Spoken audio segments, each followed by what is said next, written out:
Everybody, John Mayer.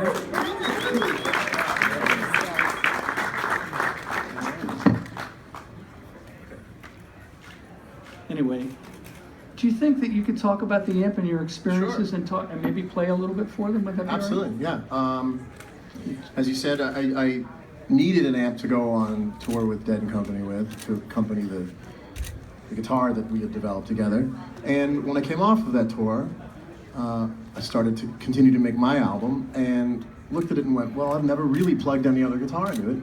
And so I plugged every other guitar into it, and I realized it was really well defined as the amp for the Super Eagle guitar, but hadn't really gone through the R&D stages to become a full-fledged kind of take-anywhere, catch-all amplifier, which is ultimately what I'm into. You know, we're looking for an amp that stops the hunt for amps.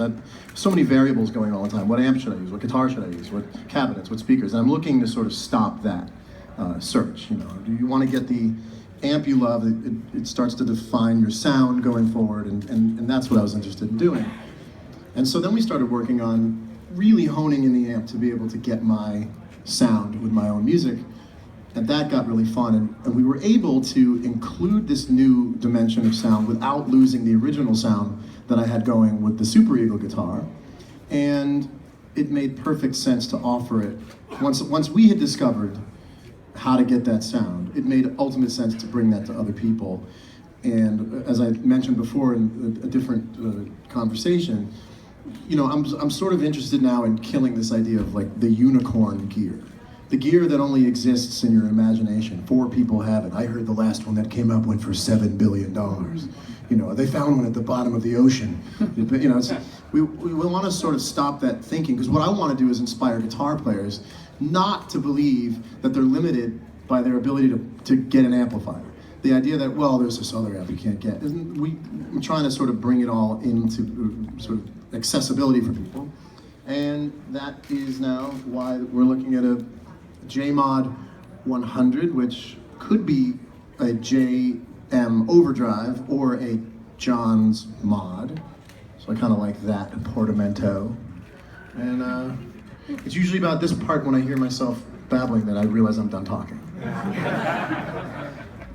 Do you think you could show them what Sure. that tone was for the Dead & Company? So the magnificent thing about Jerry Garcia's playing and his music, which still lives on every day, is that where's my cable? Do you have is that you have to be able to have such articulate single notes that you don't need to go anywhere else. So where we are here, let me just get the right sound.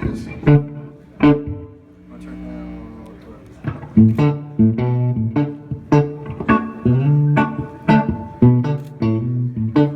That's one note. And most guitars won't allow you to sustain that kind of focus in terms of playing it and people going, wow, there it is, you know. But we had to develop it so that all these great lines, you know.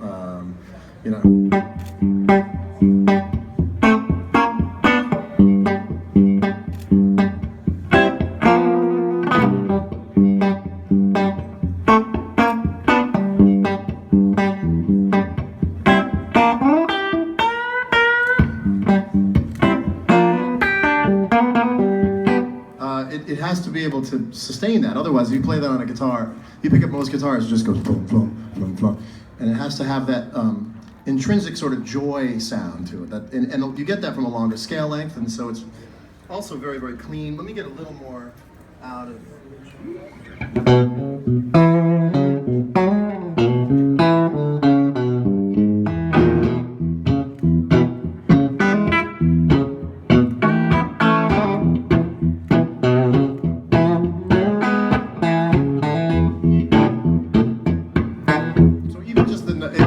striking the string, you get this really tight percussive thing, which you have to have for that music, you know.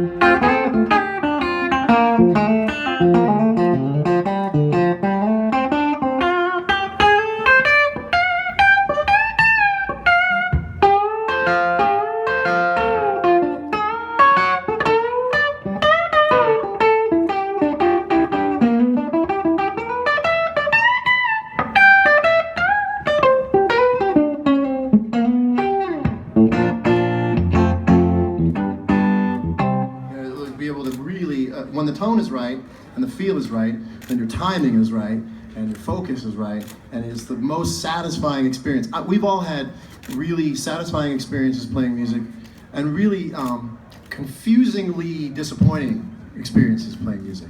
There's been jam sessions you walk away from and you go, I'm nothing, I can't, and there's good nights and bad nights as a human being, but what I'm seeking to do is try to eliminate all the variables in gear that we're not really sure why they happen, but when you put the guitar down, you go, that was not a thrill. And when it's a thrill, you don't have to play that much. And that is only all I'm after now. Maybe it's because I've had such experiences where I'm really going for it. When the tone is right.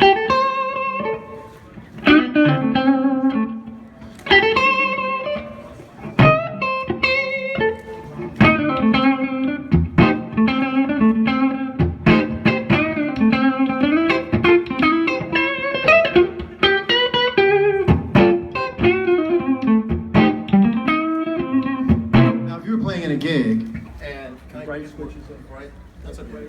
Oh yeah. And the band is playing. Dum, dum, dum, dum, dum, dum.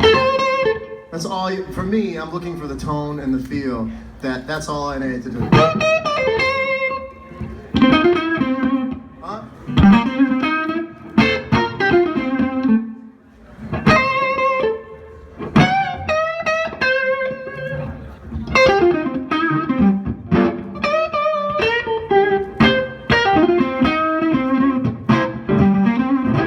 The thing the amp does is it's compressing in the exact amount that allows you to keep a bounce going on the guitar. And it's a really great sort of rhythmic bounce if you've got distortion on.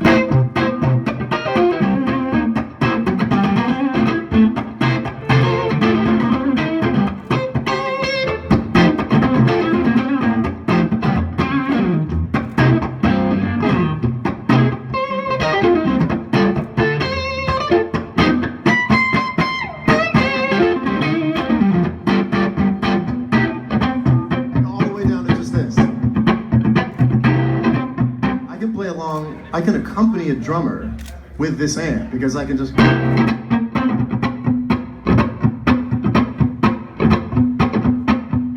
promise you, most guitar amps will not be stiff enough in the power section to be able to.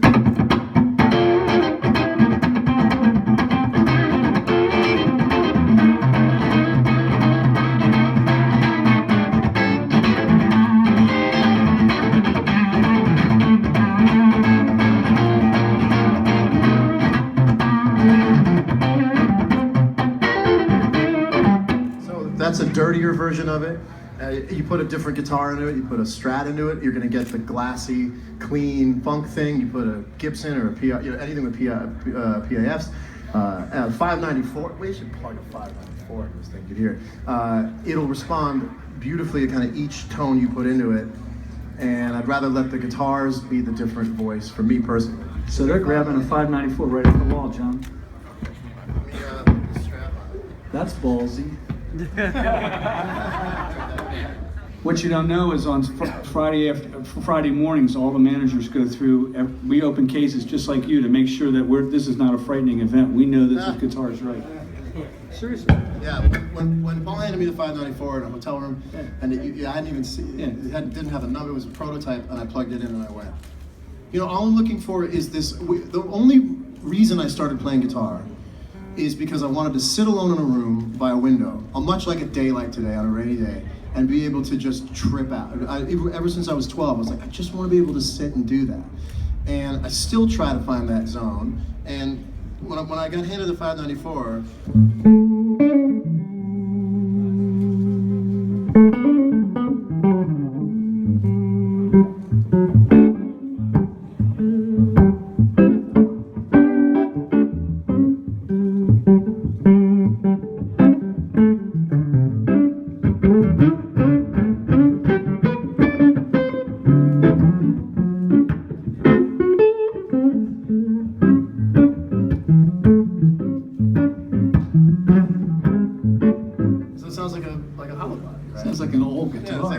right off the wall. That's good, right? Yeah, I should give John a hand for having the courage to do that.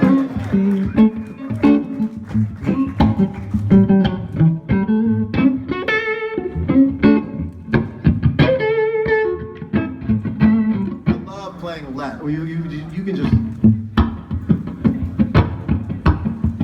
It's like a drum set. One note.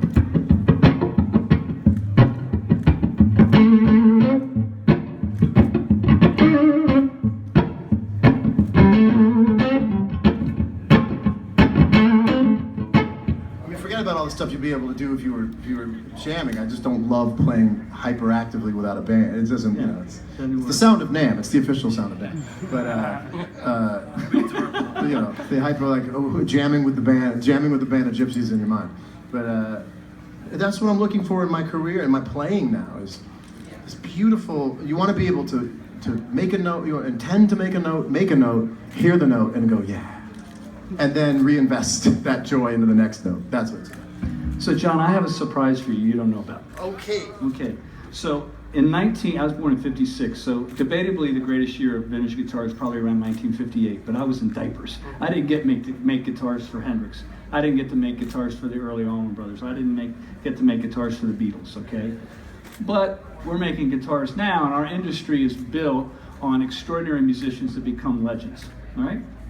Behind you, this is Mark Tremonti's guitar that he played on My Sacrifice. This is Carlos Santana's touring guitar. This is one of your other touring guitars. This is the guitar that Neil Schon uses in Journey every night.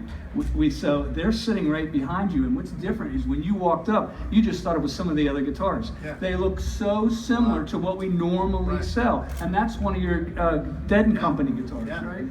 This is John McLaughlin's guitar that he's been touring with. Yes, look at the look on his face now. Well, yeah, I mean, come on. Man, that's taste. My good. This is Jack Fowler's guitar from Sleeping with Sirens, and we've got Mark Holcomb's guitar from Periphery on the end. So these are guitars that are becoming legends in our lifetime. Well, thank you. And we included your guitar in that Thank batch, you. so everybody should give John a Thank you. Isn't that great? Thank you. So you're releasing a new CD as we speak today. Yeah, I'm putting it out 4 songs at a time. I think it's time for music to catch up with the way that people consume things, the way that television and movies have, and it seems to be working. So the first wave of songs off a record called The Search for Everything came out last night today, and I'm having fun knowing it's out in the world. It's not a secret. Anybody here make records? There's tons of people here make records. Yeah, I mean there's a moment where it goes from being something that kept you company to belonging to everybody, and the moment where it passes over is thrilling and frightening and moving, and the idea now that these things that were in my head are now in other people's heads. It's amazing. The most incredible thing was I played my own record last night off of like Spotify, and I went, well, this isn't off of Dropbox anymore.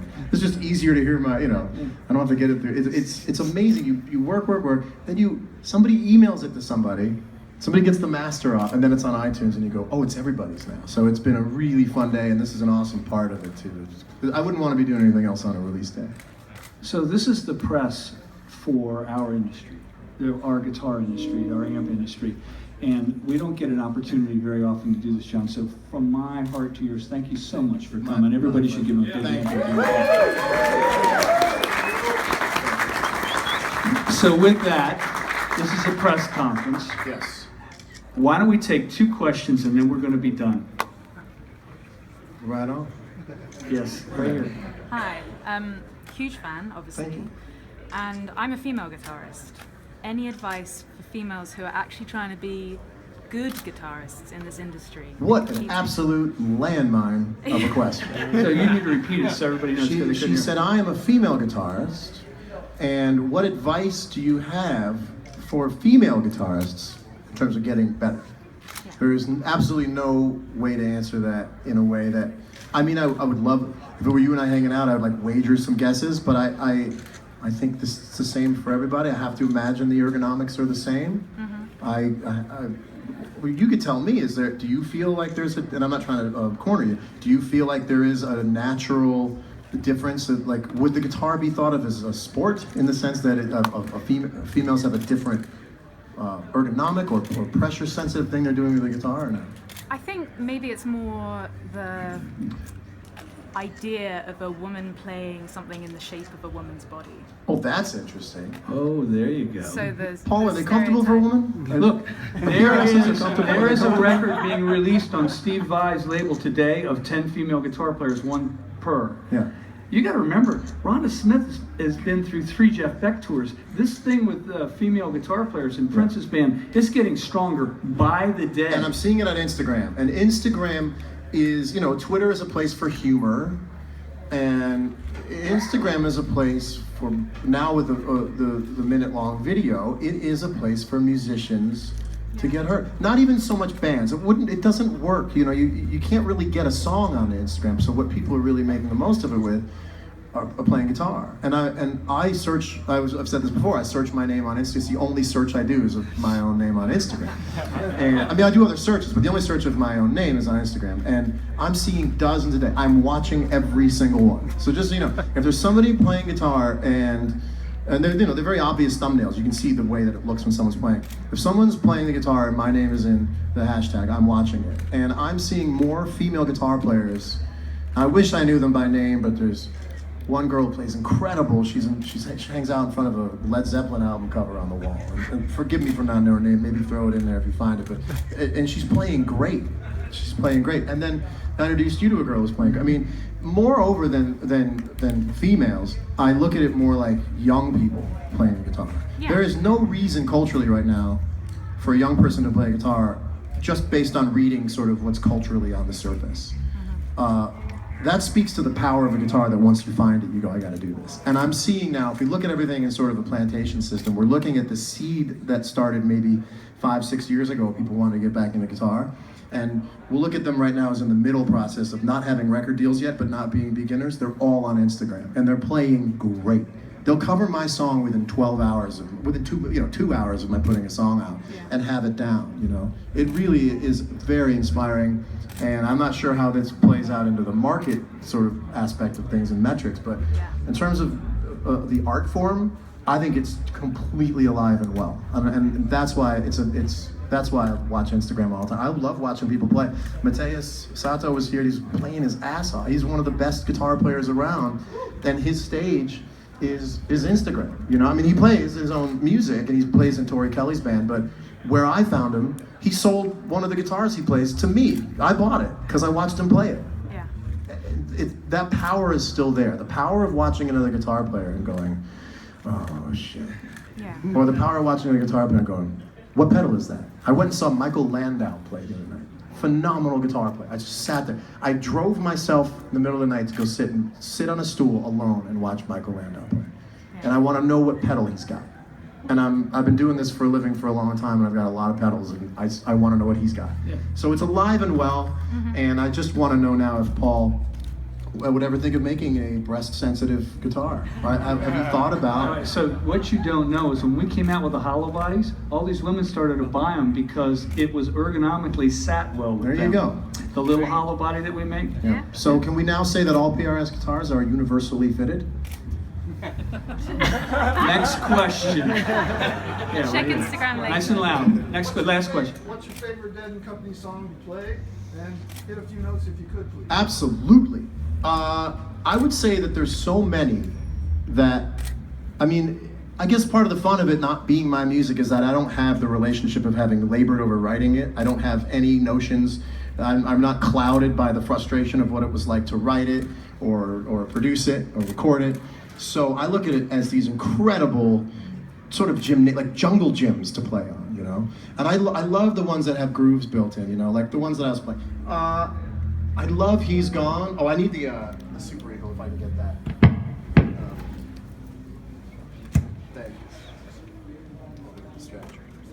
Thank you. I never put on Standby One Eye Unplugged, guys. No, I've felt it. I have to Neither do I. I apologize did it to as you. a courtesy because I don't know what I you like. don't. I've unplugged things for I'm an expensive roadie. I'm doing a good job. 26 years. So all the stuff that goes, you know, these great songs, great songs. Every guitar player, every musician in the world should learn this. They're almost like standards, you know. So there should be a Grateful Dead fake book, you know, real book, whatever. You know, these are things you could play on for days. But this, you know, like He's Gone, as they're going.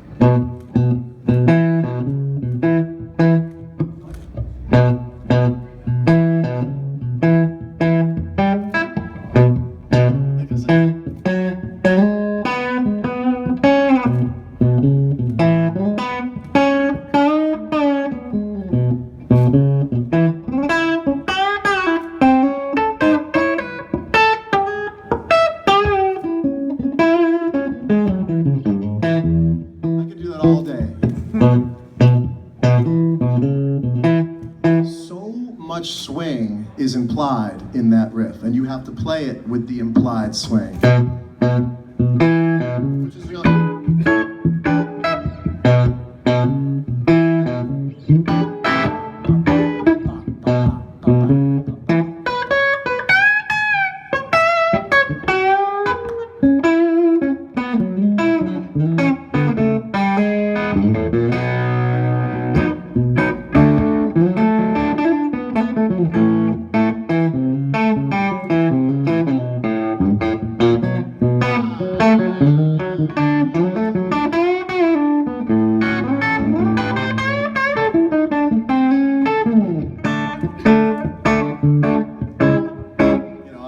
So that's one. You know, and I every time I'm playing it, it's really interesting. I've never actually said this before. I'm just thinking about Jerry every time I play. I sort of I factor myself in, or him into me, or me into him, or something. I just thought of it right now as I was playing, because I'm in such the mode of putting out my own music, that when I'm playing this stuff, there's not a second that goes by that I'm not thinking, is this all right, Jerry? This is cool? Yeah. This is what you would do? Yeah. This is like somewhere in the zone? Are we on, like, there's a really interesting thing that I just realized happens now, where it's like, everything is run through this algorithm. Is that? It's like a soul circuit that it goes through for that one person. You know, it's a really interesting job to have, if you think about it, as an artist, is to be yourself, but also play in the intended spirit of something. And then there's also, you know, on a rhythm level thing, in terms of getting a feeling across.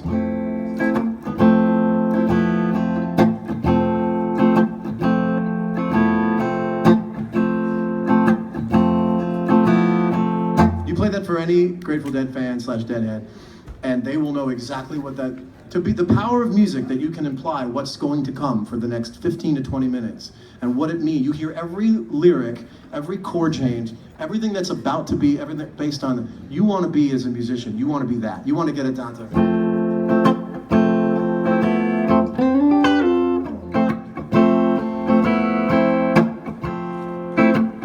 It's deceptively hard to play. It seems like it's just an F chord, but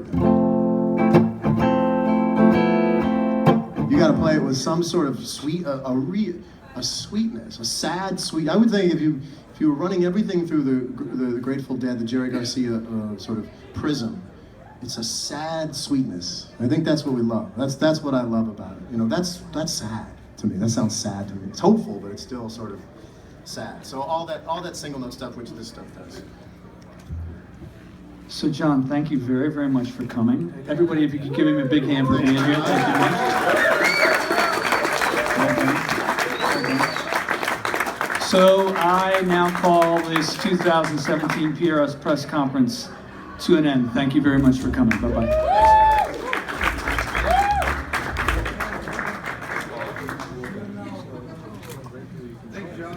Thanks, you guys. Yeah, thank you. Thank you.